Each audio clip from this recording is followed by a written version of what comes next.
ஆதியாகமம் 33 அதிகாரம்.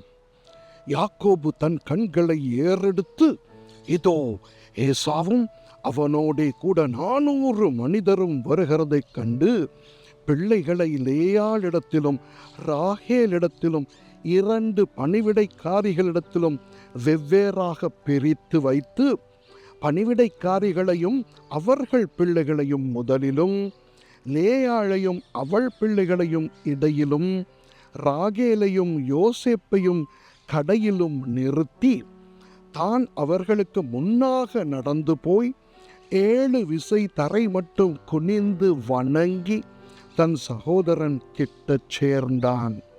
அப்பொழுது ஏசா எதிர்கொண்டு ஓடி வந்து அவனை தழுவி அவன் கழுத்தை கட்டிக்கொண்டு அவனை முத்தம் செய்தான். இருவரும் அழுதார்கள்.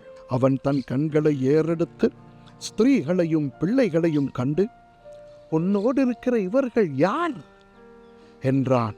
அதற்கு அவன், தேவன் உமது அடியானுக்கு அருளின பிள்ளைகள் என்றான். அப்பொழுது பணிவிடைக்காரிகளும் அவர்கள் பிள்ளைகளும் சேர்ந்து வந்து வணங்கினார்கள். லேயாளும் அவள் பிள்ளைகளும் சேர்ந்து வந்து வணங்கினார்கள். பின்பு யோசேப்பும் ராகேலும் சேர்ந்து வந்து வணங்கினார்கள். அப்பொழுது அவன், எனக்கு எதிர்கொண்டு வந்த அந்த மந்தையெல்லாம் என்னத்துக்கு என்றான். அதற்கு அவன், என் ஆண்டவனுடைய கண்களில் எனக்கு தயவு கிடைக்கிறதற்கு என்றான். அதற்கு ஏசா, என் சகோதரனே, எனக்கு போதுமானது உண்டு, உன்னுடையது உனக்கு இருக்கட்டும் என்றான்.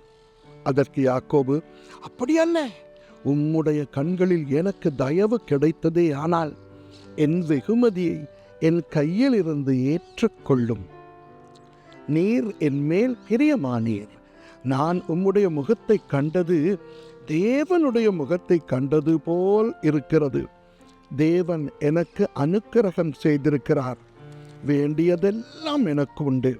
ஆகையால் உமக்கு கொண்டு வரப்பட்ட என் காணிக்கையை ஏற்றுக்கொள்ளும் என்று சொல்லி அவனை வருந்தி கேட்டுக்கொண்டான். அப்பொழுது அவன் அதை ஏற்றுக்கொண்டான். பின்பு அவன், நாம் புறப்பட்டு போவோம், வா, நான் உனக்கு முன் நடப்பேன் என்றான். அதற்கு அவன், பிள்ளைகள் இளம் பிள்ளைகள் என்றும் கறவையான ஆடு மாடுகள் என்னிடத்தில் இருக்கிறது என்றும் என் ஆண்டவனுக்கு தெரியும். அவைகளை ஒரு நாளாவது துரிதமாய் ஓட்டினால் முந்தையெல்லாம் மாண்டு போம். என் ஆண்டவனாகிய நீர் உமது அடியானுக்கு முன்னே போம். நான் சேயீருக்கு என் ஆண்டவனிடத்தில் வருமளவும் எனக்கு முன் நடக்கிற மந்தைகளின் கால்நடைக்கும் பிள்ளைகளின் கால்நடைக்கும் தக்கதாக மெதுவாய் அவைகளை நடத்தி கொண்டு வருகிறேன் என்றான். அப்பொழுது ஏசா, என்னிடத்தில் இருக்கிற ஜனங்களில் சிலரை நான் உன்னிடத்தில் நிறுத்திவிட்டு போகட்டுமா என்றான். அதற்கு அவன், அது என்னத்திற்கு? என் ஆண்டவனுடைய கண்களில் எனக்கு தயவு கிடைத்தால் மாத்திரம் போதும் என்றான். அன்றைய தினம் ஏசா திரும்பி தான் வந்த வழியே சேயீருக்கு போனான். யாக்கோபு சுக்கோத்திற்கு பிரயாணம் பண்ணி தனக்கு ஒரு வீடு கட்டி தன் மிருக ஜீவன்களுக்கு கொட்டாரங்களை போட்டான். அதனாலே அந்த ஸ்தலத்துக்கு சுக்கோத் என்று பெயரிட்டார். யாக்கோபு பதான் அராமிலிருந்து வந்தபின் கானான் தேசத்தில் இருக்கிற சாலேம் என்னும் சீகேமுடைய பட்டணத்துக்கு அருகே சென்று பட்டணத்துக்கு எதிரே கூடாரம் போட்டான்.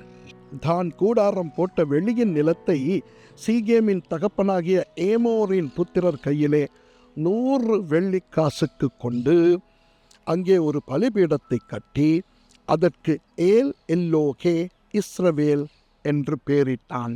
ஆமேன்.